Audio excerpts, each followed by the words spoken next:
Hello students.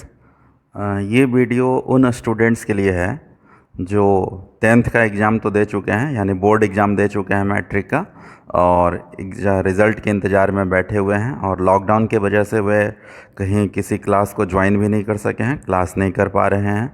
तो वे students जो matric का एग्ज़ाम दे चुके हैं, रिज़ल्ट के इंतज़ार में बैठे हुए हैं, तो मैंने ये वीडियो उनके लिए ख़ास तौर पे तैयार किया है ताकि वो अपना आईएससी का यानी आईएसएस इंटरमीडिएट साइंस का पढ़ाई स्टार्ट कर सकें। तो इस वीडियो में हम लोग जो 11th का फर्स्ट चैप्टर है, 11th का फर्स्ट चैप्टर का नाम है यूनिट्स एंड डायमेंशंस, वो स्टडी करेंगे। तो आपसे रिक्वेस्ट है कि आप लोग जो है इस वीडियो को देखें, समझें। 11th का जो है फर्स्ट चैप्टर ये शुरू होने जा रहा है, आप इसका फ़ायदा उठाएं। जो भी 12th वाले स्टूडेंट्स हैं जो मेरे पास पढ़ चुके हैं पहले से या अभी पढ़ते हैं, वे लोग, उनके घर में जो भी बच्चे होंगे जो मैट्रिक का एग्ज़ाम दे चुके हैं और साइंस लेना चाहते हैं, उनको ज़रूर बताएं कि वो ये वीडियो देखें और अपना पढ़ाई स्टार्ट कर दें। तो शुरू करते हैं, और अगर आपको वीडियो पसंद आए तो लाइक, सब्सक्राइब और शेयर ज़रूर करें। धन्यवाद। तो शुरू करते हैं। सबसे पहले तो ये हम लोग समझ लेते हैं कि सिलेबस ऑफ 11th फिजिक्स क्या है, यानी 11th का जो फिजिक्स पेपर है वो उसका सिलेबस क्या क्या है, कौन कौन से टॉपिक्स या कौन कौन से ब्रांचेज हमें स्टडी करने हैं इस ब्रांच में, या एक्चुअली इस 11th वाले फर्स्ट पेपर में, 11th के पेपर में। तो देखिए लिख दिया गया कि we have to study 3 branches of physics in 11th। हमें स्टडी करना है फिजिक्स के 3 ब्रांचेज के बारे में। We have to study 3 branches of physics. Physics के 3 ब्रांचेज के बारे में स्टडी करना है 11th में। दिस 3 ब्रांचेज आर, ये जो 3 ब्रांचेज हैं फिजिक्स के जो हमें 11th में स्टडी करने हैं, वो पहला ब्रांच है जनरल फिजिक्स। अब ये जनरल फिजिक्स जो है इसमें हमें 15 चैप्टर्स स्टडी करने हैं, यानी ये सबसे बड़ा ब्रांच है फिजिक्स का। 11th और 12th सबको अगर मिलाकर देखा जाए तो सबसे बड़ा ब्रांच जो है फिजिक्स का वो है जनरल फिजिक्स, जिसमें हमें 15 चैप्टर क्या स्टडी करना है, 15 चैप्टर्स स्टडी करने हैं। सबसे ज़्यादा टाइम इसी ब्रांच को ख़त्म करने में लगता है।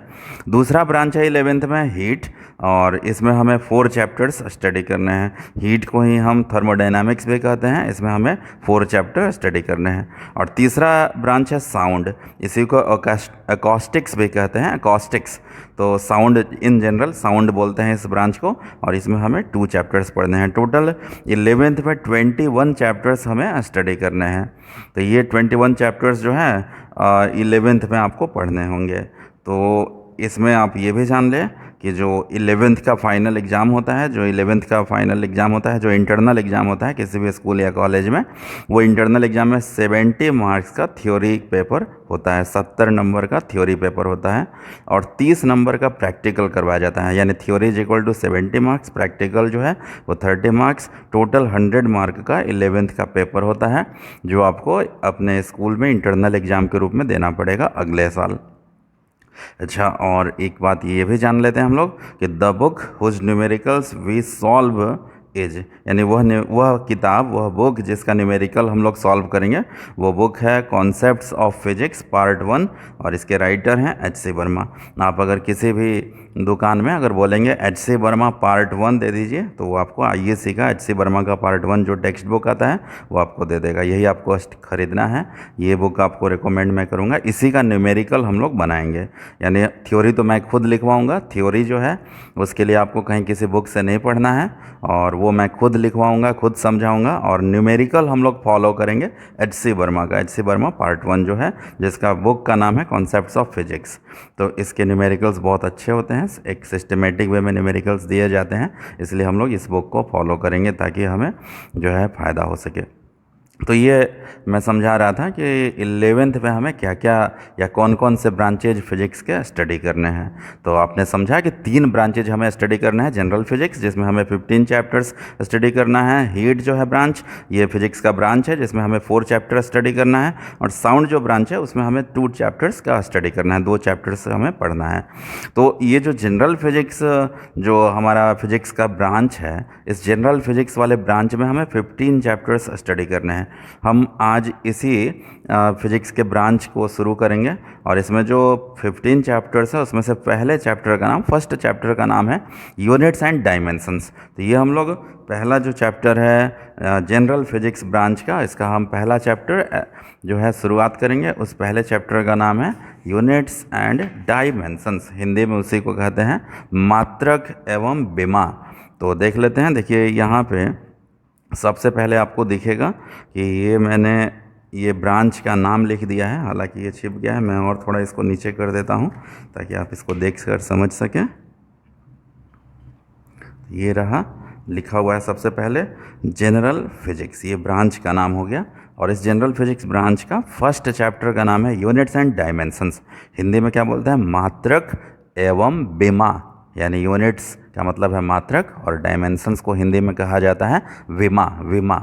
तो ये हो गया इसका चैप्टर का नाम। अब देखते हैं, शुरुआत में हम लोग सबसे पहले देख लेते हैं कि साइंस का क्या डेफिनेशन हो सकता है। तो देखिए साइंस का कोई एग्जैक्ट डेफिनेशन तो नहीं है, अलग अलग साइंटिस्ट ने अलग अलग तरीके से साइंस को जो है डिफ़ाइन किया है, लेकिन हम लोग एक सिंपल कोई आसान सा डेफिनेशन जो है समझ लेते हैं साइंस का। आप बहुत सारे क्लासेज में साइंस का डेफिनेशन पहले भी पढ़ चुके होंगे, तो हम लोग भी कोई एक सिंपल सा डेफिनेशन साइंस का पढ़ लेते हैं। देखिए साइंस का डेफिनेशन, पहले तो हमने हेडिंग दे दिया साइंस क्या है। The word science comes from a Latin verb scientia which means to know. देखिए मैं गलत बोल गया, विच बोलना चाहिए, हुज बोल गया। तो ये इसको सुधार लेते हैं कि the word science comes from a Latin verb scientia.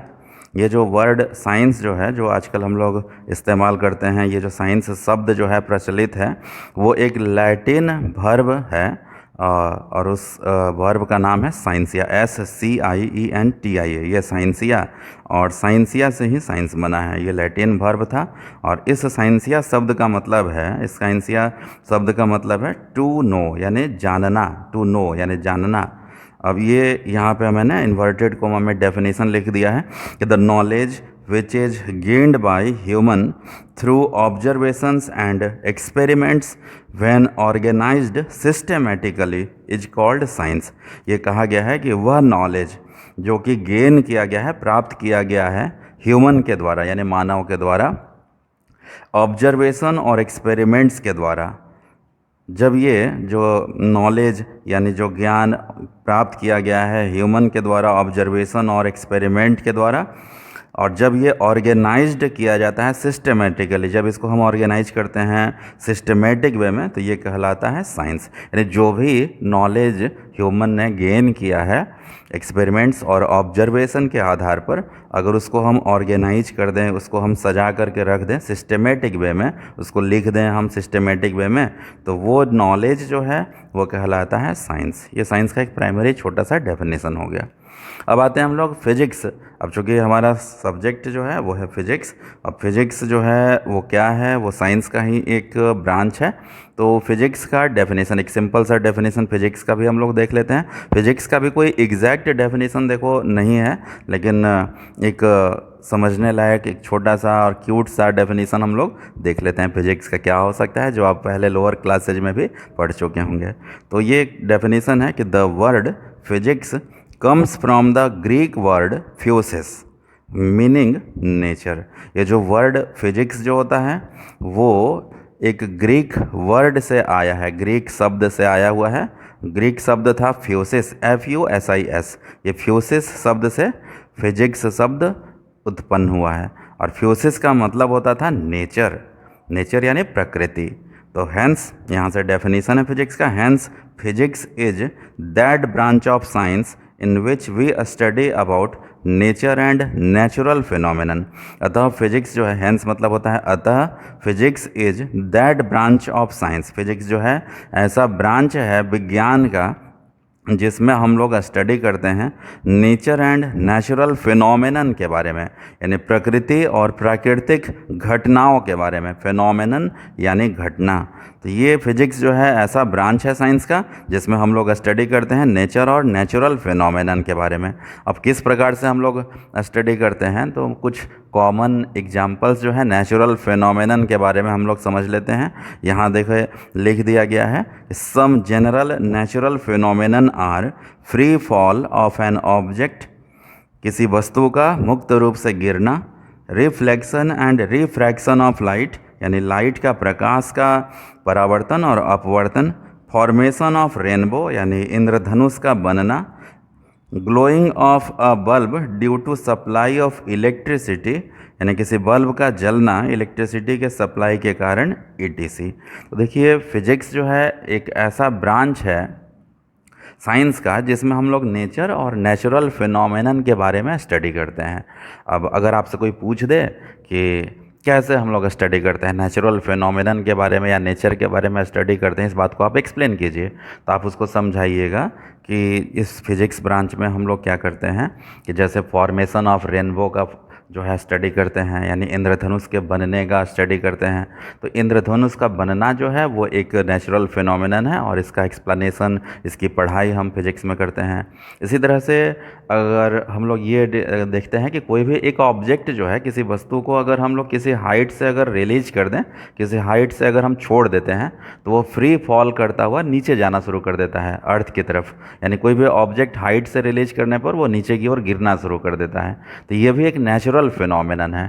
तो ये free fall of an object is a natural phenomenon and this natural phenomenon is explained in physics on the basis of gravitation. और ये जो natural phenomenon है इसको explain किया गया है गुरुत्वाकर्षण के आधार पर। तो ये आप बस समझा सकते हैं। और भी जो है एग्जांपल्स हैं, जैसे ये जो है glowing of bulb due to supply of electricity, यानी बल्ब का जलना इलेक्ट्रिसिटी के सप्लाई के कारण। तो बल्ब का जलना जो है इलेक्ट्रिसिटी यानी बिजली के सप्लाई की वजह से,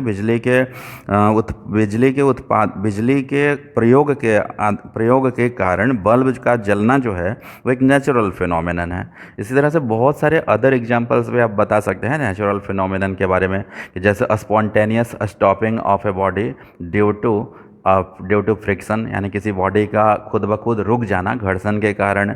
या फिर आप ये बोल सकते हैं कि प्रोपगेशन ऑफ लाइट या प्रोपगेशन ऑफ साउंड, यानी लाइट का चलना, साउंड का चलना, ये सब जो है ये आप कह सकते हैं कि नेचुरल फिनोमेनन है और इन्हीं का हम फिजिक्स में स्टडी करते हैं। आपको जब कोई अगर पूछ दे कि फिजिक्स जो है क्या है, तो आप बोलेंगे कि physics is that branch of science in which we study about nature and natural phenomenon.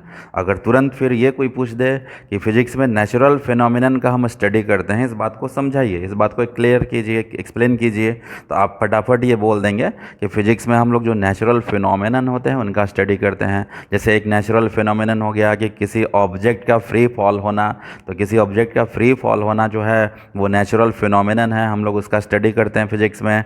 किसी जो है रेनबो का फॉर्मेशन होना यानी इंद्रधनुष का बनना, वो भी जो है हम लोग फिजिक्स में स्टडी करते हैं। रेनबो का फॉर्मेशन एक जो है नेचुरल फिनोमेनन है। इसी प्रकार से ये जो है कि किसी पंखे का चलना इलेक्ट्रिसिटी के कंजम्पशन के कारण, यानी विद्युत के उपभोग के कारण किसी पंखे का चलना, ये भी नेचुरल फिनोमेनन है। किसी बल्ब का जलना कि बिजली के सप्लाई की वजह से, ये भी नेचुरल फिनोमेनन है। ये सब हम लोग फिजिक्स में स्टडी करते हैं।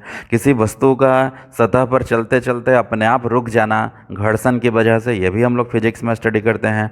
तो किसी वस्तु का किसी सरफेस पर चलते चलते अपने आप रुक जाना जो है वो भी नेचुरल फिनोमेनन है, ये भी हम लोग फिजिक्स में स्टडी करते हैं। तो नेचुरल फिनोमेनन के रूप में आप बहुत सारे आसपास जो आपकी दुनिया है उसमें से जो एग्जाम्पल्स हो सकते हैं वो सब आप बता सकते हैं। जैसे आप बोलते हैं तो आपके मुंह से साउंड निकल करके दूसरे के कानों तक पहुंचता है तो दूसरा उसको सुन पाता है, तो साउंड का प्रोपगेशन जो है वो भी नेचुरल फिनोमेनन है, उसका भी हम लोग फिजिक्स में ही स्टडी करते हैं। तो आप अपने आसपास देखें तो चारों ओर आपको फिजिक्स ही फिजिक्स दिखाई पड़ेगा, यानी आसपास जो है वो आप जो दुनिया में आप जी रहे हैं इसको हम फिजिकल वर्ल्ड कहते हैं और ये फिजिक्स से ही रिलेटेड है, यानी फिजिक्स जो है वो बहुत वास्ट रूप में हमारे आसपास मौजूद है। तो ये तो था फिजिक्स का शुरुआती डेफिनेशन। और अब आते हैं आगे, हम लोग इस चैप्टर में एंट्री करते हैं। इस चैप्टर का नाम था यूनिट्स एंड डायमेंशंस। तो यूनिट्स एंड डायमेंशंस क्या है वो सब जानने से पहले हम लोग कुछ बेसिक टर्म्स जान लेते हैं कि जैसे फिजिकल क्वांटिटीज़ क्या होते हैं, भौतिक राशियाँ किसे कहते हैं। तो ये अगला टॉपिक है फिजिकल क्वांटिटीज़ यानी भौतिक राशियाँ। तो फिजिकल क्वांटिटीज़ क्या हैं, तो those quantities which can be measure are called physical quantities. यानी सिंपल सा डेफिनेशन है कि वैसे क्वांटिटीज़, वैसी राशियाँ जो मेजर की जा सकती हैं, जो मापी जा सकती हैं, वो कहलाते हैं फिजिकल क्वांटिटीज, यानी वो कहलाते हैं भौतिक राशियाँ। उदाहरण है length, mass, time, speed, force, work, ETC. बहुत सारे एग्जांपल है, जैसे लंबाई, लेंथ का मतलब है हिंदी में लंबाई, मास यानी द्रव्यमान, टाइम यानी समय, स्पीड यानी चाल, फोर्स यानी बल, वर्क यानी कार्य इत्यादि।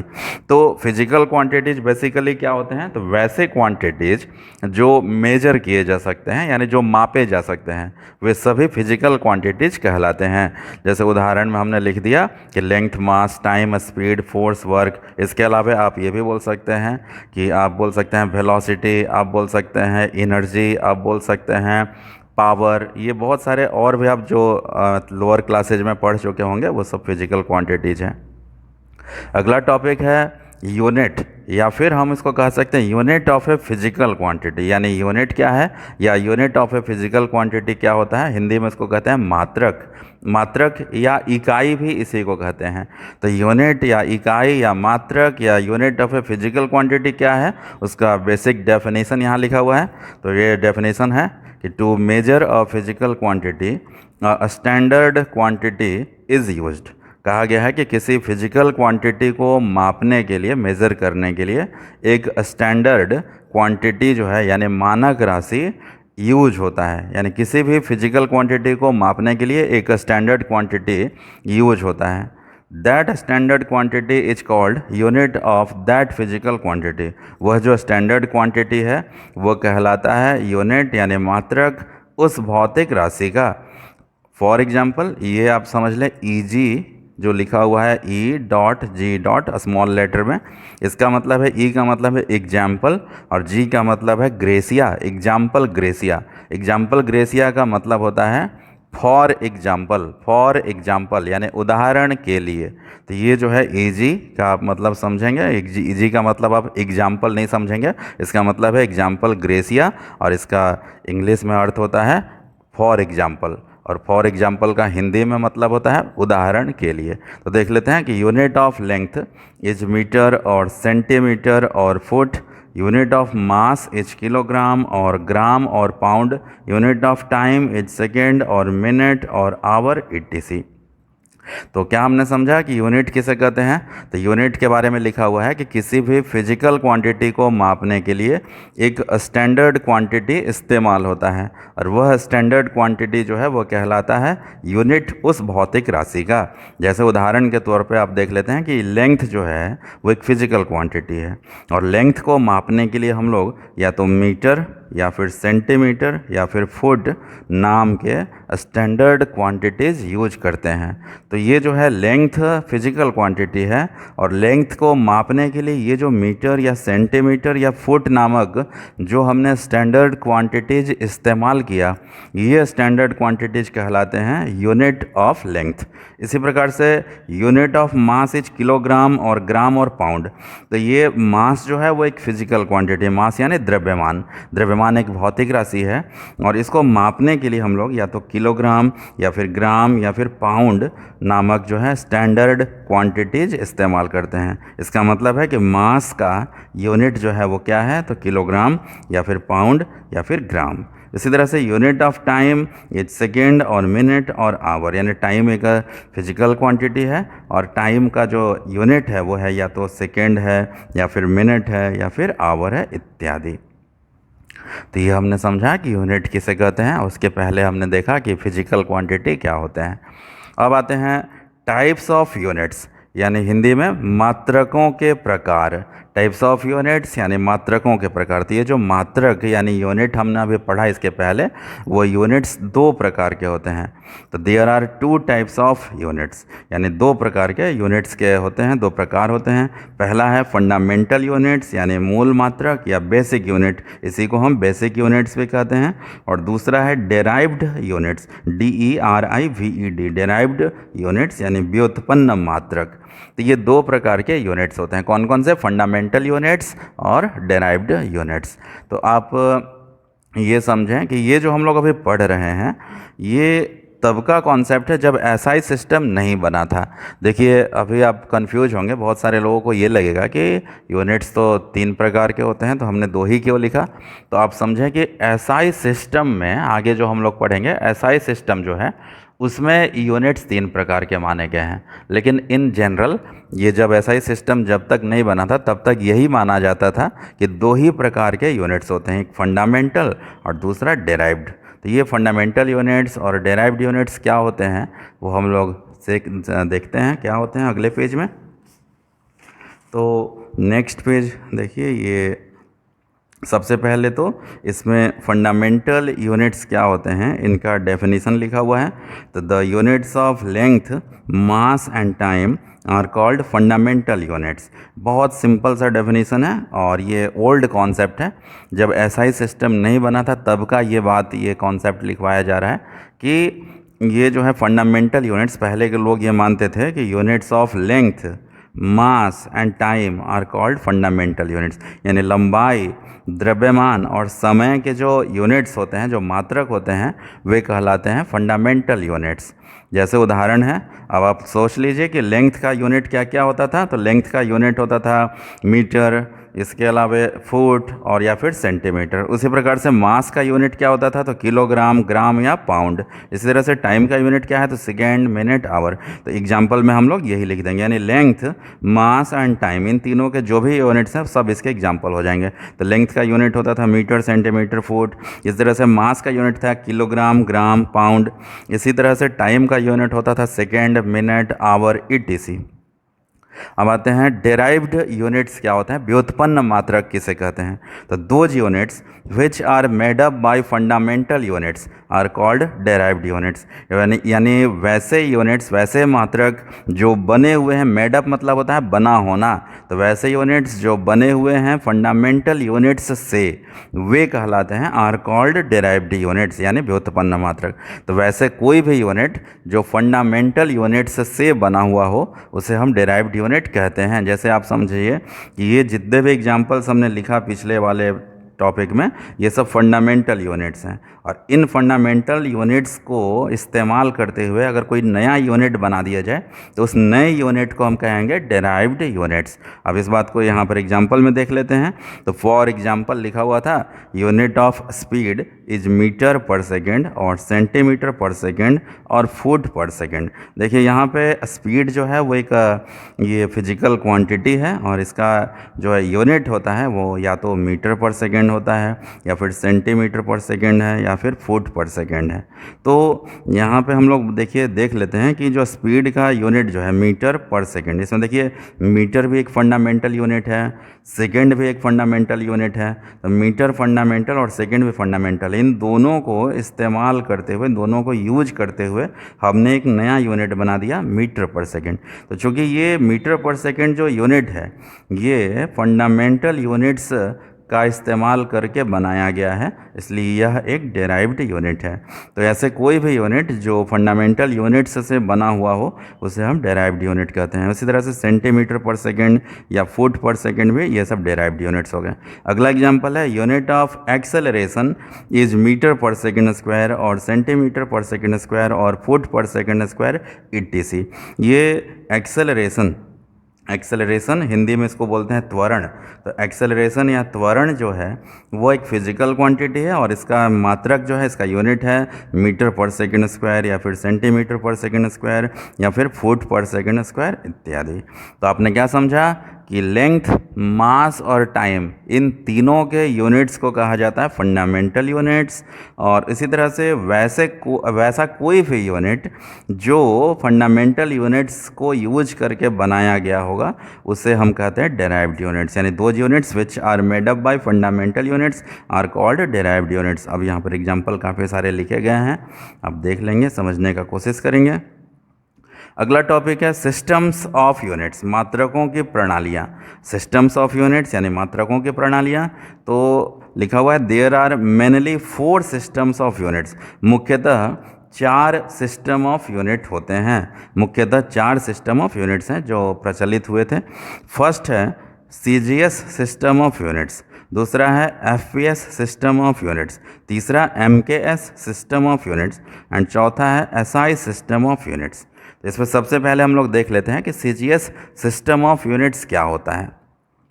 तो CGS सिस्टम ऑफ यूनिट्स ये डेफिनेशन के रूप में लिखा गया है, the system of units in which unit of length is centimetre that is C, unit of mass is gram that is capital G and unit of time is second that is capital S is called CGS system of unit. C का मतलब है centimetre, G का मतलब है ग्राम और S का मतलब है सेकेंड। तो centimetre, gram, second system of unit. देखिए आप जैसा कि अभी थोड़ा देर पहले पढ़ चुके हैं कि पहले समय में SI सिस्टम बनने से पहले ये CGS, FPS, MKS सिस्टम जो थे ये अलग अलग देशों में प्रचलित थे। वहाँ के लोग इन्हीं सिस्टम्स का इस्तेमाल करते हुए आपस में कैलकुलेशन करते थे, मैथमेटिक्स सॉल्व करते थे। तो ये SI सिस्टम बनने से पहले ये 3 सिस्टम्स फेमस थे, CGS, FPS और MKS। कुछ देश CGS सिस्टम इस्तेमाल करते थे, कुछ देश FPS सिस्टम इस्तेमाल करते थे, कुछ देशों में MKS सिस्टम प्रचलित था। तो ये उस समय क्या होता था कि पहले लोग ये मानते थे कि लेंथ, मास और टाइम ये तीनों मूल भौतिक राशियां हैं। जैसे लेंथ, मास और टाइम ये तीनों को लोग मानते थे, लंबाई, द्रव्यमान और समय, इन तीनों को लोग मानते थे कि ये एक्चुअल फिजिकल क्वांटिटीज है, यानी फंडामेंटल फिजिकल क्वांटिटी है, यानी बेसिक फिजिकल क्वांटिटी है।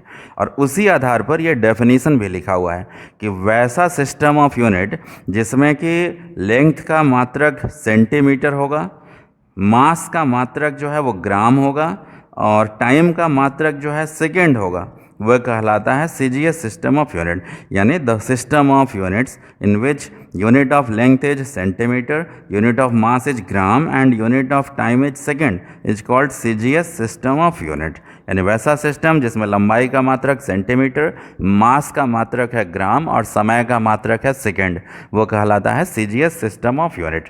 यहाँ हमने देखिए ये CGS ये शॉर्ट फॉर्म है, इन सब का फुल फॉर्म और इन सब का सिंबल हमने लिखवा दिया है। तो C देखिए, C शॉर्ट फॉर्म है, C का फुल फॉर्म है सेंटीमीटर और सेंटीमीटर का सिंबल हमें लिखना है स्मॉल cm। स्मॉल cm अगर आपको 10 सेंटीमीटर लिखना हो तो या तो आप 10 लिखने के बाद पूरा सेंटीमीटर लिख देंगे और नहीं तो फिर आप 10 लिखने के बाद स्मॉल c या स्मॉल m लिख देंगे। तो सेंटीमीटर का ये चिन्ह है, सिंबल है, चिन्ह, सिंबल मतलब चिन्ह। इसी तरह से G जो है, G शॉर्ट फॉर्म है और कैपिटल G का फुल फॉर्म है ग्राम, GRAM। और ग्राम का जो है सिंबल होता है स्मॉल g। अगर आपको 50 ग्राम लिखना है तो 50 स्मॉल g लिख देंगे। स्मॉल g कहीं भी दिखाई पड़े, खासकर यूनिट इस यूनिट एंड डायमेंशन चैप्टर में, तो g का मतलब आप समझेंगे ग्राम। तो 50 ग्राम लिखना है तो 50 और ये उसके साथ g आप अटैच कर देंगे तो 50 ग्राम हो जाएगा। और s जो है कैपिटल S, उसका फुल फॉर्म होता था सेकेंड, और सेकेंड का सिंबल हम लोग हमेशा लिखेंगे स्मॉल s। यानी आपको अगर 10 सेकेंड लिखना हो कहीं पर तो आप 10 स्मॉल s लिखेंगे, उसको पढ़ा जाएगा 10 सेकेंड। तो ये तो आप ध्यान रखेंगे कि सेंटीमीटर का सिंबल है स्मॉल cm, ग्राम का सिंबल है स्मॉल g और सेकेंड का सिंबल है स्मॉल s। c का फुल फॉर्म क्या है सेंटीमीटर, ग्राम, g का फुल फॉर्म क्या है ग्राम और s का फुल फॉर्म क्या है सेकेंड। तो ये आपको याद कर लेना होगा, ये शुरुआती डेफिनेशन भी और ये चार्ट भी। तो ये छोटे मोटे टॉपिक्स हैं जो आप पहले से भी जानते होंगे और अभी इस चैप्टर में रिपीट भी हो रहा है। अगर आप पहले अंडर मैट्रिक तक में ये सब चीज़ें पढ़े होंगे और वही चीज़ें यहाँ पे रिपीट हो रही हैं। अच्छा, इसी तरह से आप ये भी समझ लें कि यहाँ पर जो है सी जी और एस ये सब शॉर्ट फॉर्म है, बाकी उनका फुल फॉर्म क्या है और उनका सिंबल क्या है वो यहाँ पे लिख दिया गया है। और अगले पेज पर आते हैं। अगला है FPS सिस्टम ऑफ यूनिट्स। तो FPS सिस्टम ऑफ यूनिट्स क्या है? The system of units in which the unit of length is foot, unit of mass is pound and unit of time is second is called FPS system of units. यानी वैसा system of unit, ऐसा मात्रकों का प्रणाली जिसमें कि लंबाई का मात्रक जो है, यूनिट ऑफ लेंथ जो है वो है फुट, यानी F का मतलब है फुट। फिर unit of mass is pound, यानी यहाँ पे P का मतलब है पाउंड, यानी मास का जिसमें यूनिट होगा पाउंड।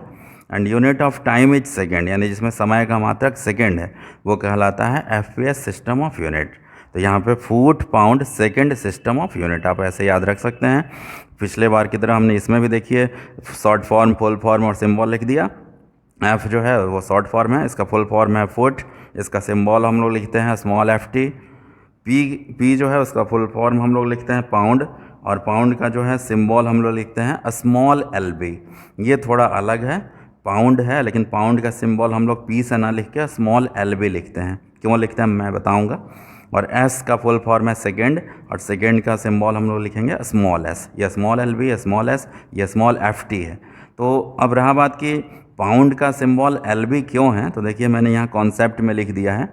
होता ये था कि पाउंड जो शब्द अभी प्रचलित है, पहले उसको लोग लिब्रा पौंड कहा करते थे। लिब्रा पौंड एक्चुअल वर्ड था, और लिब्रा पौंड को ही बाद में शॉर्ट में लोग पाउंड बोलने लगे। तो लिब्रा पौंड और पाउंड एक ही चीज़ है। और लिब्रा पौंड का ही जो लिब्रा में से L और P जो लिब्रा L और B जो है, लिब्रा में से L और B जो है LB, इन्हीं दोनों लेटर्स को हम लोग पाउंड के सिंबल के रूप में आज भी इस्तेमाल करते हैं।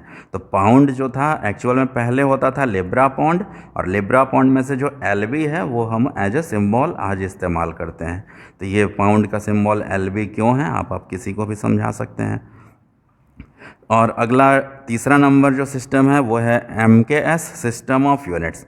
MKS सिस्टम ऑफ यूनिट्स क्या है? तो the system of units in which the unit of length is metre. Metre जो है कैपिटल M यहाँ था, उसका मतलब है metre. Unit of mass is kilogram, यानी जो कैपिटल K यहाँ पे है उसका मतलब है kilogram. And unit of time is second, यानी यहाँ जो कैपिटल S था उसका मतलब है second, is called MK system of units. यानी metre, kilogram, second system of unit, ये इसको कहेंगे। यानी वैसा सिस्टम जिसमें लेंथ का यूनिट क्या है? मीटर, जिसमें मास का यूनिट है किलोग्राम और टाइम का यूनिट है सेकेंड, वो कहलाता है MKS सिस्टम ऑफ यूनिट। अब ये M का फुल फॉर्म है मीटर, और मीटर का सिम्बॉल लिखेंगे स्मॉल m। K का फुल फॉर्म है किलोग्राम, किलोग्राम का सिम्बॉल है स्मॉल kg, और S का फुल फॉर्म है सेकेंड, इसका सिंबल लिखेंगे स्मॉल s। तो अगर आपको कहीं पर 10 मीटर लिखना हो तो 10 लिखकर स्मॉल m आप लिख देंगे, तो वो हो जाएगा 10 मीटर। अगर आपको 50 kg लिखना है कहीं पर तो 50 लिख करके kg small k small g लिख देंगे। ध्यान रहे कि अगर सिंबल में आप कैपिटल M लिख देंगे तो वो गलत माना जाएगा, यानी मीटर का सिंबल हमेशा स्मॉल s आपको लिखना है। ये किलोग्राम का सिंबल हमेशा स्मॉल k स्मॉल g लिखना है, स्मॉल kg लिखना है। ये दोनों लेटर्स स्मॉल लेटर में होने चाहिए। और इसी तरह से सेकेंड का सिंबल हमेशा स्मॉल s देना है, कैपिटल S देंगे आप तो गलत माना जाएगा। तो ये था तरीका। और ये हमने ये तो सब सीखा। कई जगह आप देखेंगे कि किलोग्राम का स्पेलिंग KILOGRAMME भी लिखा जाता है, या फिर ग्राम का स्पेलिंग होता है GRAMME, वो भी सही होगा, लेकिन ये भी सही है। अलग अलग, जैसे अमेरिका में कुछ और तरह का इंग्लिश है, इंग्लैंड में कुछ और तरह का इंग्लिश है, तो हल्का फुल्का डिफरेंस। तो हम लोग यही लिखेंगे जो आसान है। किलोग्राम का KILOGRAM ही लिखेंगे, और ग्राम का GRAM लिखेंगे। और अगर GRAMME भी कहीं लिखा हुआ है तो गलत नहीं है, वो सही ही माना जाएगा। अगला है SI सिस्टम ऑफ यूनिट। तो SI system of unit video काफ़ी लंबा हो चुका है, और इस वीडियो में मैं ये शुरू नहीं करूँगा, ये अगले वीडियो में मैं SI सिस्टम से शुरू करूँगा। तब तक आप ये वीडियो देखें, इसको समझें और इसका नोट्स बनाते चले। देखिए, वैसे जो भी स्टूडेंट्स जो SR फिजिक्स सेंटर में पढ़ना चाहते हैं तो वे सभी स्टूडेंट्स क्या करेंगे कि जब क्लास रीओपन होगा लॉकडाउन के बाद, तब तो मैं शुरू करूँगा ही पढ़ाई, लेकिन तब तक आप घर बैठे भी पढ़ाई कर सकते हैं। आप फेयर कॉपी बना सकते हैं, आप ये जो भी मैंने पढ़ाया इसको समझ सकते हैं, समझ करके आप फेयर कॉपी बनाते रहें, कोई प्रॉब्लम नहीं है। आप और ये जो भी पेजेज मैं पढ़ाऊँगा, इन सारे पेजेज का PDF फाइल का लिंक मैं डिस्क्रिप्शन में देता चलूँगा। तो ये वीडियो में भी आप देखेंगे, डिस्क्रिप्शन में अगर जाएंगे तो आपको इसके पीडीएफ फाइल का लिंक दिख जाएगा, उसको टच करेंगे तो आपके मोबाइल में अगर पीडीएफ व्यूअर या पीडीएफ रीडर होगा तो वो फाइल ओपन हो जाएगा। इसमें सारे पेजेज जो हैं, जितने भी पेजेज मैंने इस वीडियो में पढ़ाया वो सारे पेजेज के भी जो है पीडीएफ फाइल ओपन हो जाएगा। उसको देख करके आप नोट्स बनाना शुरू कर सकते हैं। और एक बात कि जो लोग हिंदी मीडियम में पढ़े हुए हैं मैट्रिक तक, अगर 10th तक कोई स्टूडेंट अगर हिंदी मीडियम में पढ़ा हुआ हो और उसको शुरू में इंग्लिश का दिक्कत होता होगा, इंग्लिश समझ में अगर नहीं आए, तो मैंने कोशिश किया है कि हर एक शब्द को हिंदी में एक्सप्लेन कर सकूं। हर एक शब्द मैंने एक्सप्लेन किया है, आप उसको देखकर अच्छे से समझें, कोशिश करें। और जो भी वर्ड्स आपको अगर डिफ़िकल्ट लगते हैं तो वे सारे वर्ड्स जो हैं आप उसको अलग किसी कॉपी में नोट कर लें और उन वर्ड्स को नोट करने के बाद उनका स्पेलिंग और हिंदी अर्थ दोनों याद कर लें। और आप देखिएगा कि फिजिक्स में एक सर्टेन वर्ड्स हैं, कुछ खास शब्द ही इस्तेमाल होते हैं जो बार बार रिपीट होते हैं। तो जो भी शब्द शुरुआती 10 क्लास में, शुरुआती 10 वीडियोज में या 10 क्लास में आपको जो भी वर्ड्स ऐसे लगे कि ये सारे शब्द को आपका स्पेलिंग लिखने नहीं आता है या इसका हिंदी आपको नहीं आता है, वो अलग एक कॉपी में लिख करके उनका हिंदी अर्थ और स्पेलिंग आप रट जाएंगे। और वो सब अगर आप ये उसका हिंदी और स्पेलिंग अगर याद कर लेंगे तो आप देखेंगे कि वही सारे शब्द बार बार रिपीट हो रहे हैं फिजिक्स में। फिर आपको फिजिक्स आसानी से समझ में आने लगेगा, आपका राइटिंग स्पीड भी बढ़ जाएगा। तो ये काम आप घर पे करें। और जो भी स्टूडेंट्स आपके नज़र में हैं जो अभी मैट्रिक एग्ज़ाम दे चुके हैं, रिज़ल्ट अभी आया नहीं है, लॉकडाउन की वजह से घर पे बैठे हुए हैं, पढ़ाई शुरू नहीं हुआ है, उन सबको ये बात बताइए, ये वीडियो के बारे में बताइए, उनको शेयर कीजिए, उनको कहिए कि इस वीडियो को देखें। अगला वीडियो मैं जल्द ही अपलोड करूँगा। अगले वाले वीडियो में हम लोग पढ़ेंगे एसआई सिस्टम ऑफ यूनिट्स के बारे में। और वो मेन सिस्टम है जो आज पूरे वर्ल्ड में, पूरे दुनिया में अप्लीकेबल है, पूरे दुनिया में लागू है। तो मैं ये वीडियो यहीं समाप्त करता हूँ। उम्मीद है आप लोग को पसंद आएगा, तो आप लोग इसको लाइक, सब्सक्राइब और शेयर ज़रूर करेंगे। धन्यवाद।